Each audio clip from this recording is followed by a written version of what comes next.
focused on You Are Live, and I'm so excited, Scarlett, that you're here. And so for last minute, we just did a quick switch to Zoom to be able, so apologize for being a couple minutes late, but it doesn't matter because we're here and Scarlett's here.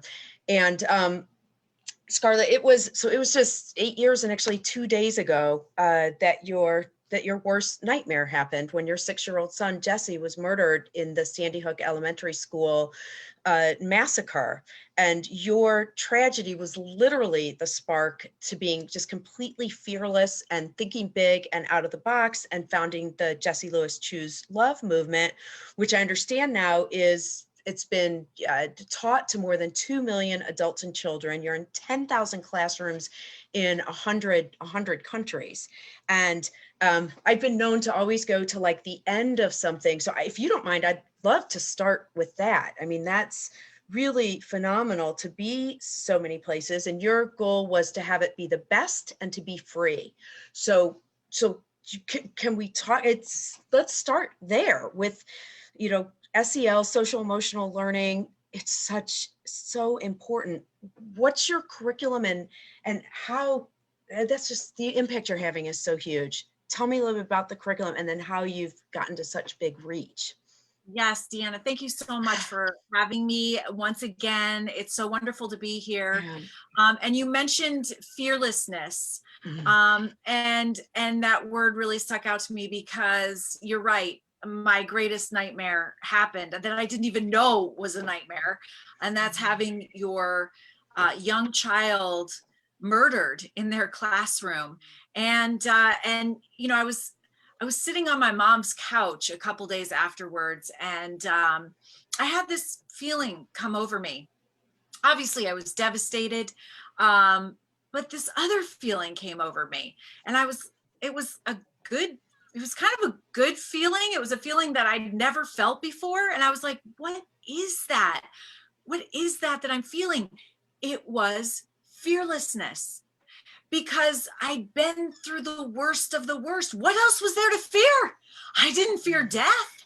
I didn't fear, anything else. I'd been through the worst. And so I think that really was the spark that helped me look at the problem in the face and come up with a solution. And there is a solution. It's not the one that we are used to. I mean, usually the way that human beings think, we're reactive and we focus on the negative. So a lot of times, and that's also because we don't have a lot of resources. So we kind of wait until an issue comes up, and then we've got programming to address the issue once the problem has already arisen. Social and emotional learning addresses the cause of that issue or pain and suffering. And therefore it can reduce and prevent that issue before it even starts. It's kind of a little bit different way of thinking than we're used to. It's essential life skills. It's learning how to have relationships, which are everything, being able to connect with one another. That's why we're here as human beings. It's being able to manage our emotions. So much is happening right now. And the key is being able to identify what we're feeling and to express it in a healthy way. It's just so important. But the thing is, we're not born with those skills and tools. We have to learn them. They're not hard to teach. And that's what we do at Choose Love. What's interesting is that, and this was probably even true in 2012 and ongoing, is that there was a real big push for anti-bullying. And I know you've been very specific that there's a difference between an anti-bullying curriculum and a Choose Love curriculum. What do you see as that difference? Because I think a lot of people think that's the same result. We're trying to have people care and be kind for each other. Well, I kind of lump anti-bullying and the substance abuse awareness programming that we have right now that's mandatory in schools kind of in the same category. It is reactive. I'll tell you, I remember when my 12-year-old son, he was younger when he went through this substance abuse awareness program. And he came home and he said to me, "Mom, now I know where to buy, every Oh kind of God, drug, sure. what they're called, what the street name, what the street name is, how much it costs. I know Yep. how to do it. He starts, showing me how to put a tourniquet around his arm and how to load Oh a my certain gosh, because that's chemical. everything they taught him. Something's wrong with this scenario.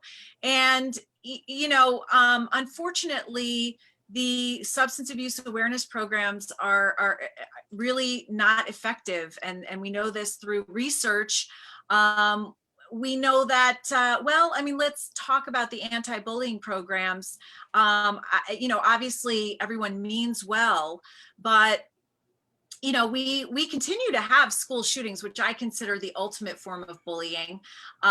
Even going into lockdown, we don't hear about them because COVID has taken over all of the messaging in the media. But we had 6 school-related shootings by March 4th of this year going into lockdown that resulted in 4 deaths. And we had a few even during lockdown. I mean, this is a continuous problem.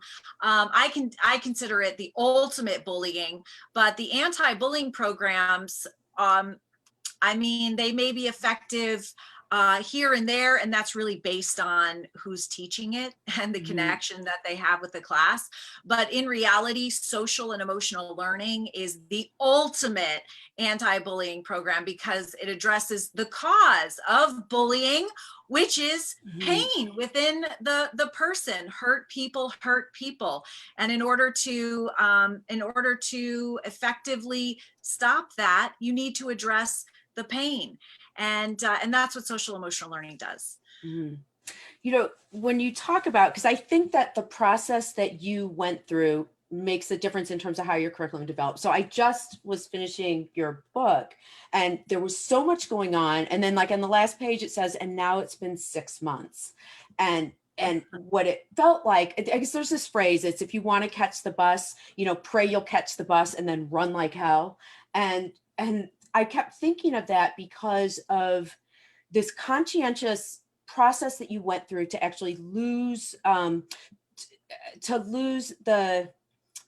it's so hard for me to even say, and I apologize because now I'm projecting sort of how I would feel onto you, but to lose the pain or to lose the hate towards someone. And you did tapping, you did EMDR, you did traditional therapy, you did psychic things, you did church. Like, it was amazing the process you did. You did everything that could possibly help you let go of this being the moment that would actually stop you from ever living. Can you talk a little bit about how much was that all conscientious? Was it just accepting things that came to you? And then how does that inform how you embrace what you do now? It's pretty interesting, Deanna. I found that there were 2 types of people in the way that they approached their healing.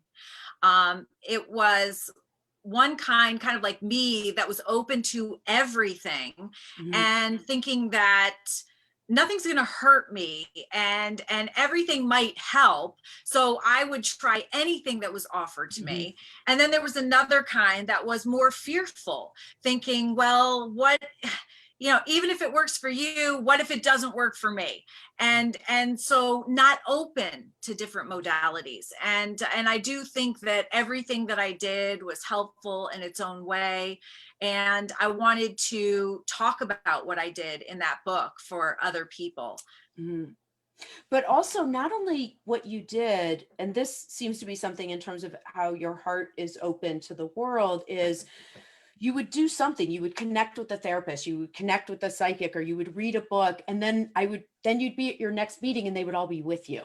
Like the way that you seem to really not only be open to these different therapies or different approaches to healing, but then they became part of your, almost like your pod or your team moving forward. And that's phenomenal because some people feel embarrassed after they've gotten help from someone. What was that like for you? Oh, you're right. It is incredible because I'm dear friends with almost all of those people right now. In fact, the woman that was in Newtown that was offering MNRI, which is an incredible form of therapy, revolutionized by the Muscatova Academy now in Florida. She's actually the director for my ambassador program now. Oh, wow. Mhm. Yeah, because I mean, I would talk about Mhm. what I wanted to do and my plans and how I wanted to be part of the solution, Mhm. how I could do nothing but. And they And agreed, and they wanted to be part of the journey. that's great. And what's the ambassador program? So the ambassador program is volunteers from across the country. We now have about 45 in as many states who have stepped up to the plate and said, we want to help. We want to help get this message out. It's a movement. So, it's all by word of mouth. And so these are mostly educators, but some parents who want to help spread the message. So they offer professional development. They have their own newsletters. They spread the message on social media. They reach out to schools that have downloaded our program, and they offer love and support to them. So this is how we've been able to get the program into 10,000 schools across the country and spread so quickly and so thoroughly. Mm-hmm. It also sounds like, though, the curriculum, because when you talk about SEL or choosing love can be an ambiguous thing. It can be an active choice. Like you said, it's very active, like how you react to choose love. But talk about the curriculum, because I know you worked with professional curriculum developers. So there's actually specific learning that people get with this curriculum. Correct? So yeah, talk about that. Absolutely. I've worked with professionals over the last 8 years to create and then refine specifically this year based on what is going on in our environment, this program, to make it the best that it possibly can be. And it's all based on Jesse's message that he left on our kitchen chalkboard shortly before he died. It's the name of the book. He wrote 3 words: Nurturing Healing Love. I knew instantly that if Adam Lanza, the shooter, who was a former student of Sandy Hook Elementary School, could have given and received, was able to give and receive nurturing, healing love, the tragedy would never have happened. It was as simple as that.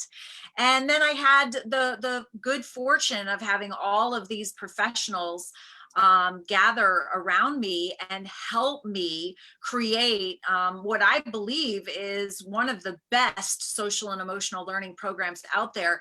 And it's all based on this simple formula in the back here: courage plus gratitude plus forgiveness plus compassion and action. And we include so many modalities of learning. We include mindfulness, positive psychology, growth mindset, neuroscience, character education, post-traumatic growth. So much of this all encompassing into one program. So it's really a one-stop shop for our superhero educators that are out there interfacing with our youth in the most important job in the whole world. And you have it for youth. How does the curriculum vary? Because you've got it downloadable for families at home. And I saw you have a podcast for Choose Love in the workplace. So how does it adapt as you go into these different environments or implementation modes? So here's the beautiful thing about social emotional intelligence. These are also called essential life skills. But here's the interesting thing: we're not born with them. We have to learn them, but we can learn them at any age. So in other words, I was 44 years old when Jesse was murdered, and I started learning about this, and I realized, wow, I don't have social and emotional intelligence. I learned it through helping develop this program. And I have to tell you, my life is exponentially better having these essential life skills that I practice every single day, all day long. So we started with prenatal, because your baby's brain starts forming in utero. So we have a prenatal program. We have an infant toddler program. And this was because I literally took my 6-week-old babies as a single mom, both times, brought my babies to daycare, handed them over for the majority of the day, and their little brains were forming. And it's such an important time. And you know, I know that although the daycare providers were loving, they didn't necessarily know the neuroscience that was going on and what they could do to help facilitate my baby's brain growth. And so we created this infant toddler program. I encourage your listeners, if you pass a daycare, please let them know about this. Go online and print it off and bring it in. It's so vitally important. If you're an educator and you drop your kids off, these are the kids that are going to be coming into your classroom. Then we have a pre-K through 12th grade comprehensive program. It's all online, by the way, it's all no cost. And then I was attending a trauma event, and I was listening to how much trauma there is. This was pre-COVID, by the way, in our children, and how the majority of it comes from home. And I realized that I'd made a huge mistake, actually, that really I should have started with parents, because even as a parent, I loved my children, but I wasn't socially, emotionally intelligent. I wasn't teaching them these essential life skills. How could I? I didn't know them myself. So we created a corresponding parent program. So the parents can learn right alongside the kids, share the dialogue. Parents, educators, and kids can work together. And then, I'd be launching this around the country in school districts. And if we had a celebration, I would have the chief of police, I would have the mayor, I would have the Chamber of Commerce, I would have all these individuals saying, hey, how does the community choose love? We want to be a part of this. We want to support our schools. So we created a community program as well. And then I started having businesses contact me and say, this is an incredible program. We need to bring this into the business environment. So I actually created this year a benefit corporation. It's called Choose High Performance. The website is choosehighperformance.com. And I partnered with some just incredible corporate trainers that understand the importance of social emotional intelligence. And we launched this with the Department of Safety in New Hampshire in March, right before lockdown. We've done some online stuff and starting to get back into the groove with in-person presentations. And it's just so exciting to see the continuity of this message throughout life. It's interesting because so many parents now are concerned about social emotional learning while their children are at home because they can't interact with their friends. And something you said I find interesting is when I'm hearing these conversations, it's how can I support them making friends with these, with other people, or to make social connections. And what you're starting with is not how do you interact with the other, it's the changes that you make in yourself is what it sounds like.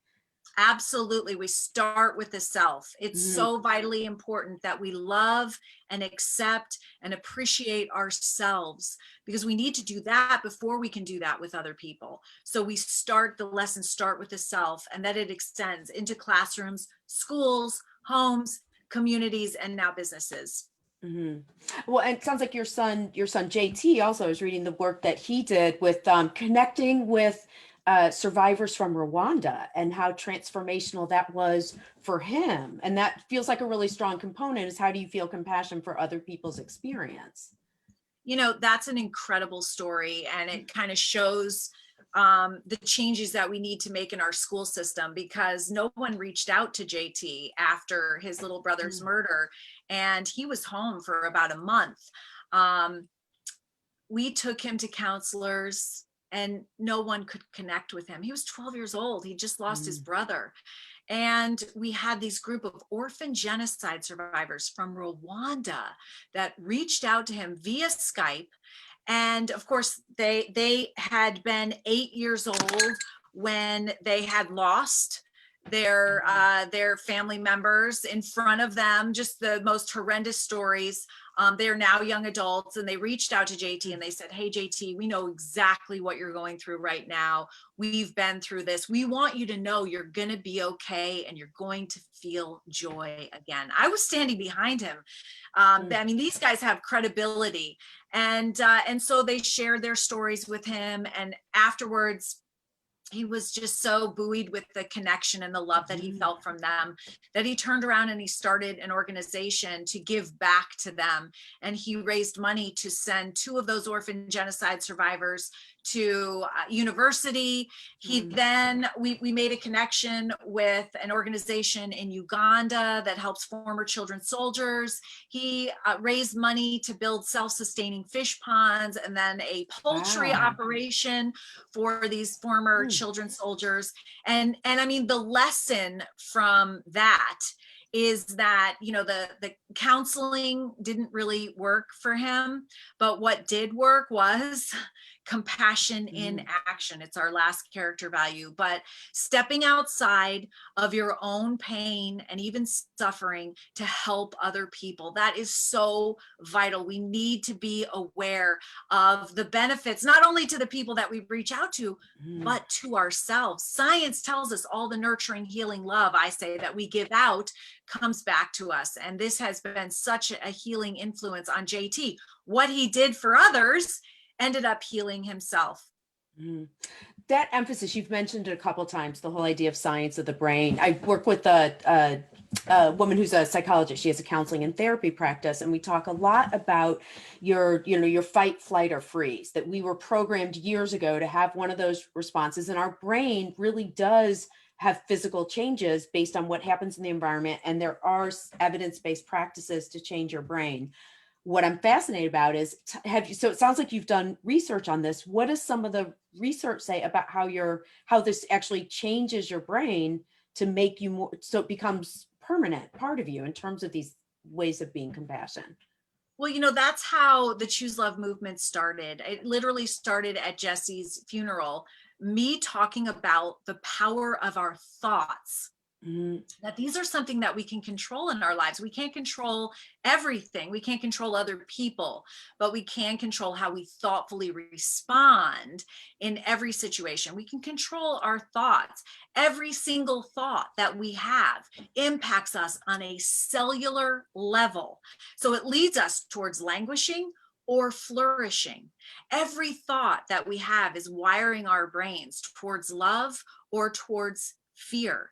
And so it's really, really important that we take breaks multiple times a day, remind ourselves to come into the present moment, because that's where life is happening. And a lot of times that's not where we are. A lot of times we're thinking about what happened in the past, or we're fearing for or planning for the future, and we're missing out on what's going on right in front of us. So it's really important to remember to come into the present moment and to think about what you're thinking about. And then if you are thinking fearful thoughts, you can use gratitude, which is part of our formula, to shift your thinking.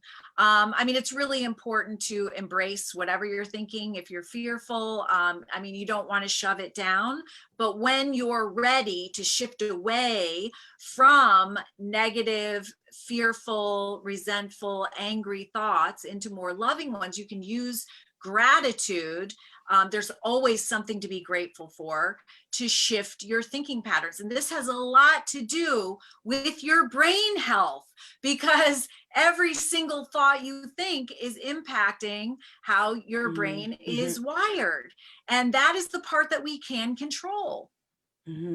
That is what's interesting. What you're saying is, we talked about the idea of the spark, that your spark literally came from a tragedy. A lot of people have a spark inside them, but once you have this idea of what you want to do, there's a lot of things that you're doing that are really, you have a strong point of view, like a very strong point of view in terms of what will work, but also just the idea of yes and, like an opportunity comes to you, you're like, yes and, how do we go with that? Those seem like really positive things that help drive. It just seems like you keep growing exponentially. What's the full reach of the organization? And did you ever dream that it would be this big, or did you? You know, I have to tell a little story, because I know how important this is. I know how not only life-changing, but life-saving this is. I believe that if we had had social emotional learning, if Adam Lanza had learned social emotional intelligence, if he had these skills and tools in his belt, that the tragedy would never have happened. I believe that And so I have this drive because I want every child to have access to this. We can reduce and prevent so much of the suffering that leads to acts of violence like that through just teaching social and emotional learning. So I have had this drive to go and get this out to as many people as possible. And while we were creating, before we even launched the program, teachers were taking the book, Nurturing Healing Love. They were taking each of the chapters and they were creating their own curriculum and teaching it in their schools. So I had a school from a teacher from North Carolina, and she would send me on a weekly basis the program that she created, and then all of the kids' responses. And so at the end of the year, I sent them bracelets with the formula on it. She was teaching them the formula for choosing love as well. And then she sent me an email the next year, and she said, we had such an amazing time teaching this program that she created, but the formula as well. And she said, I saw one of my students come back to school after the summer, and he had his green band on with the formula on it. And it was a student that we weren't able to make connection with. He'd been through such a hard time. He'd been kicked out of his home, and he'd been shuffled around. He was like, young. He was like 10 years old. And he had such a hard time. We couldn't make a connection with him, but we tried. He comes back into school after summer still wearing his bracelet. So I said to him, hey, I see that you're still wearing your bracelet. Why are you're still wearing your bracelet? That's amazing. And he said, yes, because I remember the courage that Jessie showed. And it reminds me that I can choose love no matter what happens in my life. I mean, it makes me choke up now. And I took a breath, I think for the first time since the tragedy. And I was like, and Jesse, actually, I heard his voice and he said, Mom, if the only thing that we ever did was help this little boy, it would be enough. Sorry. And I was I took a breath, and it felt so good. We were able to make a connection with this little boy and reduce his pain and bolster him up with some teaching. And that lasted for about 2 minutes. And then I was like, I know, but we can help so many more kids. This is evidence that it works, and we need to keep going. There's so much need. So along those lines, what are all the actions that people can take to help? So clearly, I will put, I will go ahead and put in the comments. I'll make sure that we have your website in every way. But what are some of the ways that you would hope people would be able to help you? Or help the world, actually, really. Yeah, thank you, Dana.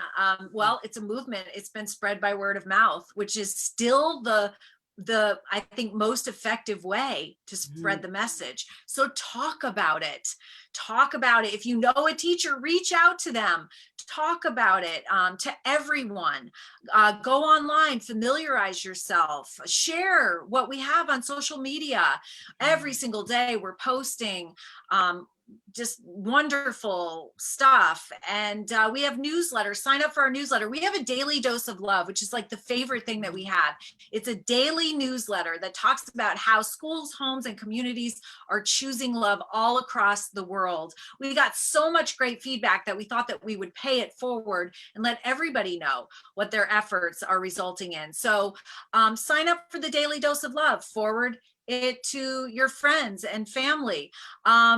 Volunteer. We have 2 different ways to volunteer. We have an advocate way.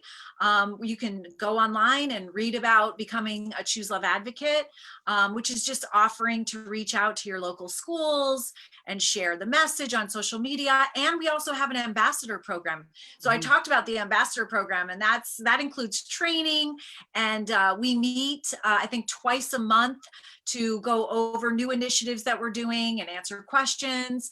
And so you can do that, and you can also make a donation. We can offer this teaching for less than $1 per student per year. So $25 can offer this programming to an entire classroom for a year. It doesn't cost a lot of money, and you can save a life doing this. These skills and tools are skills and tools that you use for the rest of your life. You use them in every aspect of your life. You use them at home. You're going to use them. You're going to grow up and you're going to use them with your own kids. You're going to use them at work.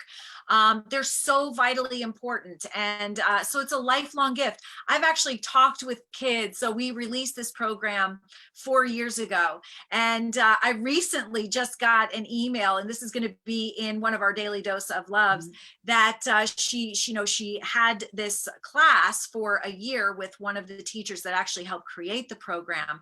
And she said, 4 years later, I still practice choosing love every day, all day long.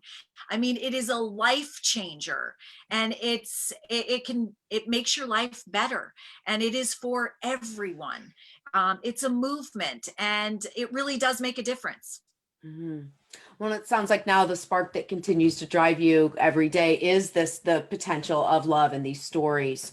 That, would you say that spark that when you get up in the morning, and I know it's the spark that drives you every day, but it also feels like that Jesse's there with you all the time, that you can feel that presence every time someone expresses love or chooses love.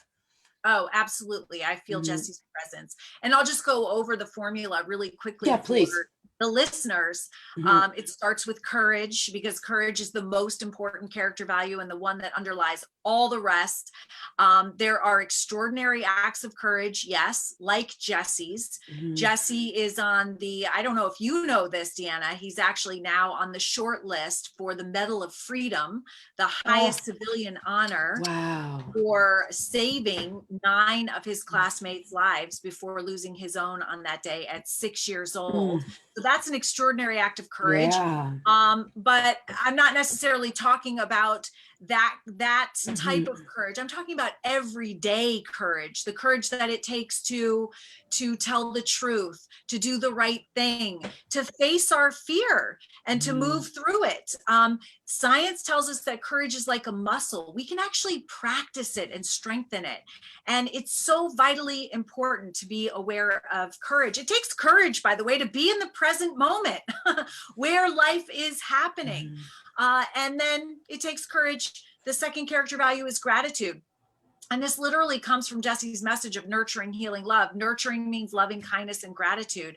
And gratitude is so vitally important. We call it the great mind shifter, because you can use gratitude to shift away from lower energy thoughts. And you've got thousands of thoughts that you have every day, the majority of which are negative and repetitive. That's just right off the bat, because we're born with a negative bias. We focus on the negative, and that's to keep us safe. It's just the way we are as human beings.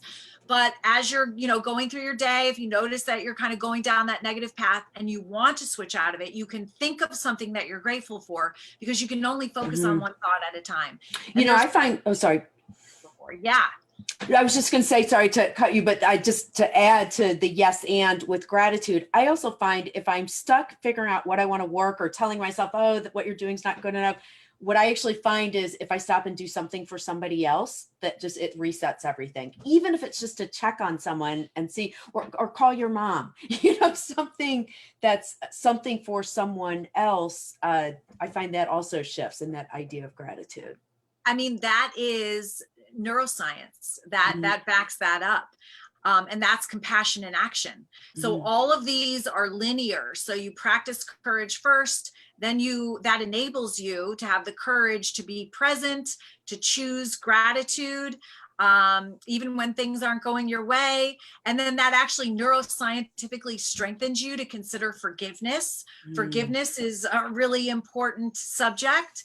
One that I found that we don't know a whole lot about, and that some of us even avoid because we don't understand it. We believe that forgiveness is a gift that you give somebody who hurt you, that is undeserving, that doesn't care, that isn't sorry. Why would I do that? When in reality, when you understand forgiveness, it's actually a gift that you give yourself.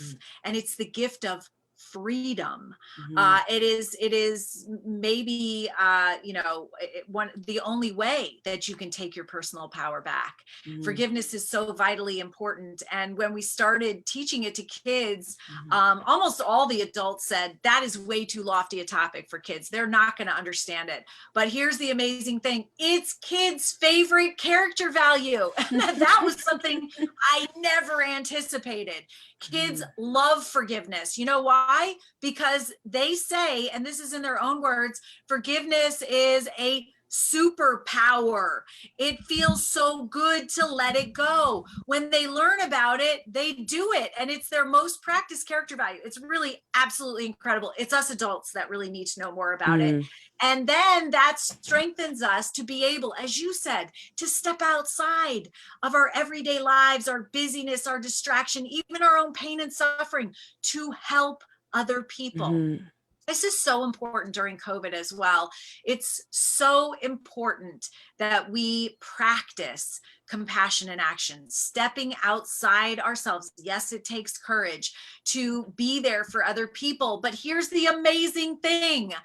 Science tells us, and decades of research tell us, all of the nurturing love that we give out comes back in healing love for ourselves. It actually strengthens us physically, mentally, and emotionally. Actually, when we do for others, we have a 22% reduction in mortality for Wow. ourselves. It strengthens our immune system. So this is exactly what we need to be doing right now during COVID, is choosing love. Mhm. That is so powerful. And even on the forgiveness, it's exactly the point. I saw a quote once which said that holding on to anger or not forgiving is like picking up a hot coal to throw at somebody else, because you just end up with your own hand burned. And you are amazing though, because I know you got a Hero of Forgiveness award, really just a model of forgiveness in terms of how that's been an active process. But clearly just using you as an example, by being able to forgive and replacing any of that anger or things that you're holding on to with love, the impact you're having around the globe is just phenomenal. I mean, it's really beautiful and wonderful, the impact that you're having and how you're able to help other kids like that young boy who now a year later had been so impacted. And it is those individual stories where someone says, I was impacted, I was changed because of what because of what you brought and what you did. So That's really incredible. I mean, people say to me all the time, how could you forgive the man who murdered your son? And, mhm, with what I know about forgiveness and all the research mhm, behind forgiveness and the benefits to me, I think, how can I not forgive mhm, him? It's the key to my freedom. We also have a book club that we're doing, and I invite all of your listeners to join mhm, the book club. And I always think about this when I talk about forgiveness, especially this month. This month, we're reading The Choice. It's by Dr. Edie Iger. She's a mhm, Holocaust survivor. And it's mm, all about choosing love, honestly. And she talks about forgiveness, and she talks about it as, we create this prison in our mind, and we're the prisoners. But what we don't realize mm, is that we're our own jailer as well. And we have the key in our pocket, and the mm, key is forgiveness. It's so powerful. mhm. And forgiving yourself, not only others that have wronged you, but being able to forgive yourself for things where maybe you didn't behave the way you wanted to. I know that seems important as well. I think you touched on that a little bit in the book as well. Forgiving yourself is so vitally important. I had to forgive myself for mistakes that I made with Jesse. And I actually was talking with a group of foster kids about forgiveness, and I'm Mm, constantly learning still, but they let me know that for them, forgiveness for themselves was the most important thing. And my response was, what do you mean? You didn't do anything wrong. And they said, yeah, it doesn't matter. You still hold yourself accountable, and the forgiveness has to happen before you can forgive other people. There's so much to learn about forgiveness. It's absolutely fascinating. The other thing is, with Adam, when I learned about his life, he was bullied tremendously throughout his life. He was neglected. He was most likely sexually abused by a trusted adult. I mean, none of this stuff came out. But I learned about this through people that knew him, and in fact, even students that went to school with him. And, knowing about the suffering that he endured throughout his life, the isolation, the loneliness, it's really easier for me to be angry for him than angry against him. And I say that everything that I do as much for the potential Jessies of the world, but also for the Adams of the world. There's so many kids and adults that are out there that are hurting so tremendously that they don't have the skills and tools to understand any other way but to project that hurt onto as many people as they can.